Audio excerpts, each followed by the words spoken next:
सभी दोस्तों को नमस्कार। स्वागत है आप लोगों का आरकेजीएस क्लासेज में। हम फिज़िक्स के महत्वपूर्ण प्रीवियस ईयर प्रश्नों की श्रृंखला देख रहे हैं जो विभिन्न एग्ज़ाम में आए हुए हैं तथा आगे आने की भी संभावना है। कल तक हमने फिज़िक्स के जो चैप्टर नंबर 2 चल रहा है उसके लगभग हमने 67 क्वेश्चन करा दिए थे। आज हम 68 नंबर से शुरुआत करेंगे। तो आइए देखते हैं आज का पहला प्रश्न यानी जो क्वेश्चन नंबर 68 है वो क्या कहता है।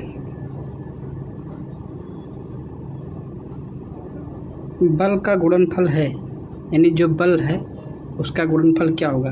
पहला है द्रव्यमान और वेग का, बी है द्रव्यमान और त्वरण का, सी है भार और वेग का, डी है भार और त्वरण का। ये बीपीएससी प्री 2001 में पूछा गया क्वेश्चन है। तो इस क्वेश्चन का यानी क्वेश्चन नंबर 68 का जो सही आंसर होगा वो होगा आंसर नंबर बी, यानी जो बल का गुणनफल होगा वो होगा द्रव्यमान गुणे त्वरण, यानी द्रव्यमान और त्वरण, इसका आंसर बी होगा। आइए देखते हैं क्वेश्चन नंबर 69 की तरफ।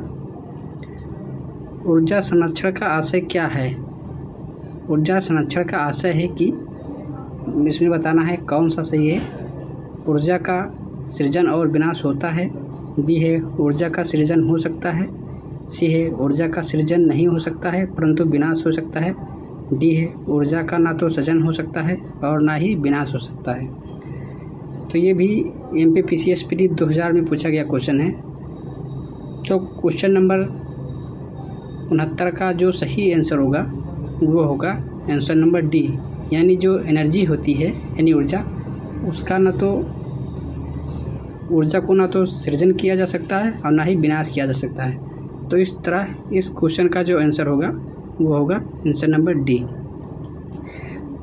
आइए देखते हैं क्वेश्चन नंबर 70। वायु शक्ति में ऊर्जा का कौन सा रूप विद्युत ऊर्जा में परिवर्तित होता है। पहला है गतिज ऊर्जा, बी है स्थितिज ऊर्जा, सी है सौर ऊर्जा, डी है विकिरण ऊर्जा यानी जो रेडिएशन एनर्जी। तो क्वेश्चन नंबर 70 का जो सही आंसर होगा वो होगा आंसर नंबर ए, यानी जो काइनेटिक एनर्जी यानी जो गतिज ऊर्जा होती है वह विद्युत ऊर्जा में परिवर्तित होती है, यानी इसका आंसर ए होगा। आइए देखते हैं क्वेश्चन नंबर 71 की तरफ। इलेक्ट्रिक बल्ब की खोज किसने की थी। जो इलेक्ट्रिक बल्ब पहले चलता था और उसकी जगह पे आजकल CFL चल रहा है। तो बताना है कि जो इलेक्ट्रिक बल्ब था उसकी खोज किसने की थी। पहला ऑप्शन है थॉमस एडिसन, बी है अलेक्जेंडर ग्राहम बेल, सी है विलियम कुक, डी है टेरी एडिसन। ये SSC MTS 2014 में पूछा गया क्वेश्चन है। तो क्वेश्चन नंबर 71 का जो सही आंसर होगा वो होगा थॉमस एडिसन, यानी इनका जो पूरा नाम है वो थॉमस आल्वा एडिसन है।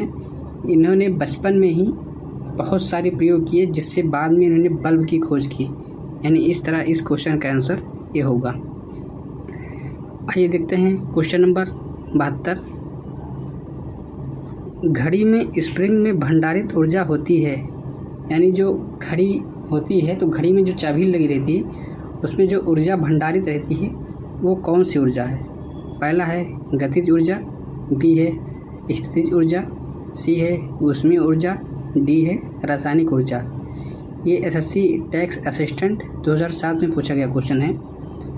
तो क्वेश्चन नंबर 72 का जो सही आंसर होगा वो होगा स्थितिज ऊर्जा, यानी जो घड़ी की चाबी होती है उनमें काइनेटिक एनर्जी यानी जो स्थितिज ऊर्जा है वो भंडारित होती है, जिससे कि घड़ी एक बार अगर चाबी भर देते हैं तो उसका जितना भी टाइम पीरियड होता है उसी के हिसाब से वो चलती है, उसके बाद स्वतः अपने आप ही वो घड़ी बंद हो जाती है, यानी इस तरह इस क्वेश्चन का आंसर बी होगा।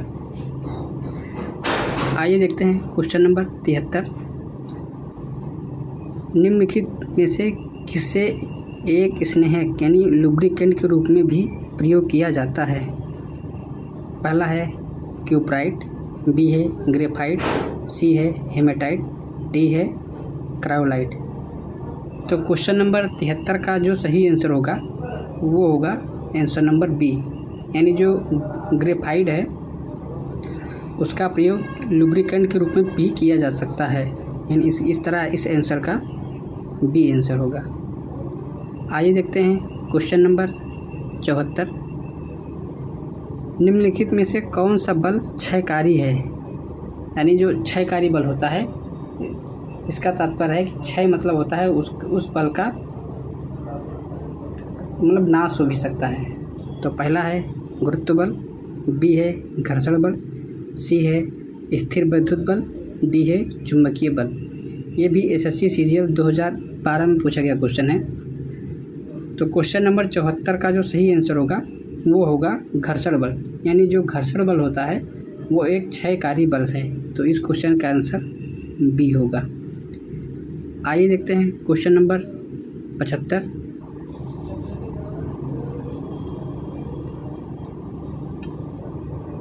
सड़क पर चलते समय किसी बैलगाड़ी के पहिए की गति किसका उदाहरण है?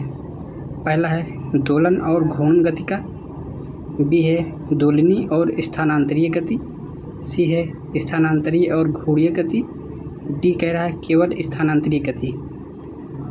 तो क्वेश्चन नंबर 75 का जो सही आंसर होगा वो होगा स्थानांतरीय और घूर्णीय गति, क्योंकि स्थानांतरीय मतलब होता है कि चलना, मतलब एक जगह से दूसरी जगह स्थानांतरित होना, और घूर्णीय मतलब होता है कि पहिए का घूमना। तो इस प्रकार क्वेश्चन नंबर 75 का जो सही आंसर होगा वो होगा आंसर नंबर सी।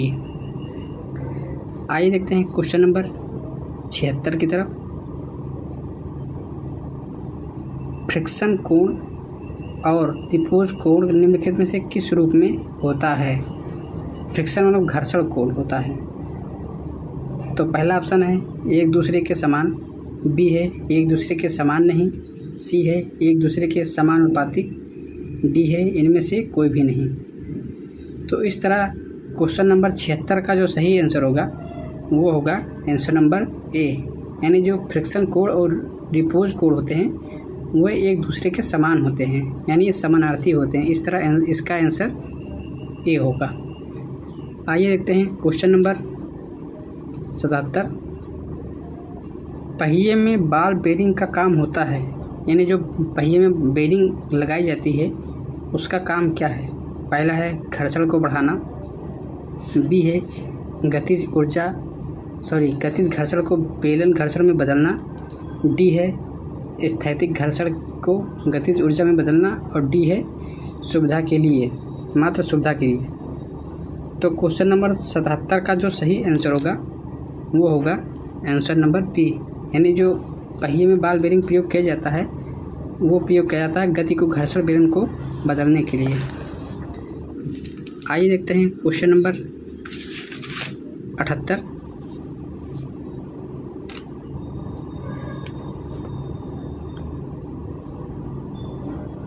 एक पूर्णतः घर्षणहीन कारण बताना है। कारण है एक पूर्णतः घर्षणहीन पृष्ठ पर खड़ा व्यक्ति सीटी बजाने से अपनी गति में ला सकता है। इसका कारण है यदि किसी तंत्र पर कोई बाह्य बल क्रियाशील नहीं है तो इसका संवेग h परिवर्तित नहीं हो सकता है। तो पहला कारण है ए और आर दोनों सही हैं और आर ए का सही स्पष्टीकरण है। बी कहता है ए और आर दोनों सही हैं और आर ए का सही स्पष्टीकरण नहीं है। सी है ए सही है परंतु आर गलत है। डी है ए गलत है परंतु आर सही है। तो इस तरह इस क्वेश्चन का सही आंसर 78 का होगा, वो होगा आंसर नंबर बी, यानी जो कथन और कारण दोनों सही हैं लेकिन जो कारण है वो कथन का व्याख्या नहीं करता है। तो इस तरह इसका आंसर बी होगा। आइए देखते हैं क्वेश्चन नंबर 69। सड़क पर चलने की अपेक्षा बर्फ़ पर चलना कठिन है क्योंकि पहला ऑप्शन है बर्फ़ सड़क से सख्त होती है, बी सड़क बर्फ़ से सख्त होती है, सी जब हम अपने पैर से धक्का देते हैं तो बर्फ़ कोई प्रतिक्रिया व्यक्त नहीं करती है, डी है बर्फ़ में सड़क की अपेक्षा घर्षण कम होता है। तो क्वेश्चन नंबर 79 का जो सही आंसर होगा वो होगा आंसर नंबर डी। यानी जो बर्फ़ होता है उसमें जो घर्षण बल होता है यानी फ्रिक्शन फोर्स वो नगण्य होता है यानी ना के बराबर होता है, जिसके कारण क्या होता है कि कोई भी व्यक्ति या चलता है तो उसमें फिसलन होती है। और जैसे सड़क पे चलते हैं तो जितने भी खुरदरे स्थान जैसे सड़क हो गया या वैसे हैं तो उनमें घर्षण बल जो होता है वो ज़्यादा लगता है, तो इस कारण से व्यक्ति जो है नहीं गिरता है। वहीं अगर बर्फ़ पे चलेंगे चिकनी पदार्थ पर तो घर्षण कम होने के कारण व्यक्ति गिर सकता है। आइए देखते हैं क्वेश्चन नंबर 80।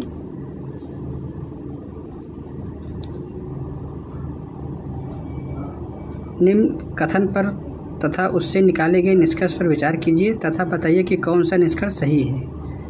कथन कहता है, भरी हुई गाड़ी को चलाने में उसे चलायमान रखने के लिए आवश्यक ताकत से अपेक्षाकृत अधिक ताकत से धक्का देना पड़ता है।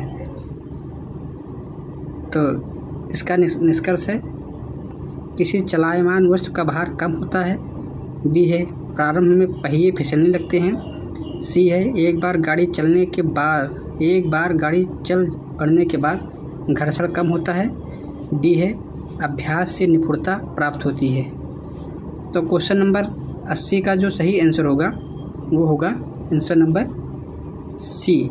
यानी एक बार अगर गाड़ी चल दे तो उस पर जो घर्षण बल होता है वो कम लगता है, यानी इस तरह इसका आंसर सी होगा। आइए देखते हैं क्वेश्चन नंबर 81। एक व्यक्ति कार में जो विराम में बैठा है सड़क से कार के 4 पहियों में से प्रत्येक पर प्रतिक्रिया आर जब कार सीधी समतल सड़क पर चलेगी तो अग्र पहिए में प्रत्येक पर प्रतिक्रिया में क्या परिवर्तन आएगा। पहला है ए आर से अधिक होगा। बी है ए आर से कम होगा। सी है या आर के बराबर होगा। डी है यह सड़क के पदार्थ पर निर्भर करेगा। तो क्वेश्चन नंबर 81 का जो सही आंसर होगा वो होगा आंसर नंबर बी। यानी जो आर यानी है पहिए पर प्रतिक्रिया आर है वो जो कार में बैठा व्यक्ति है उसके बराबर होगी। आइए देखते हैं आज का आखिरी प्रश्न क्वेश्चन नंबर 82। कथन है लोहे का एक गोला पारद पर तैरता है किंतु पानी में डूब जाता है। कारण कह रहा है लोहे का आपेक्षिक घनत्व पारद के आपेक्षिक घनत्व से अधिक होता है। तो पहला है ए और आर दोनों सही हैं और आर ए का सही स्पष्टीकरण है। बी कहता है ए और आर दोनों सही हैं, आर ए का सही स्पष्टीकरण नहीं है। सी कहता है ए सही है परंतु आर गलत है। डी कहता है ए गलत है परंतु आर सही है। तो क्वेश्चन नंबर 82 का जो सही आंसर होगा वो होगा आंसर नंबर सी। यानी जो कथन है वो सही है लेकिन जो कारण है वो गलत है। तो इस तरह इस क्वेश्चन का आंसर सी होगा। तो आज के लिए इतना ही। आप लोग वीडियो को पूरा देखिए और लाइक कीजिए। कल एक और नए वीडियो में मिलेंगे, तब तक के लिए नमस्कार, जय हिंद, वंदे मातरम।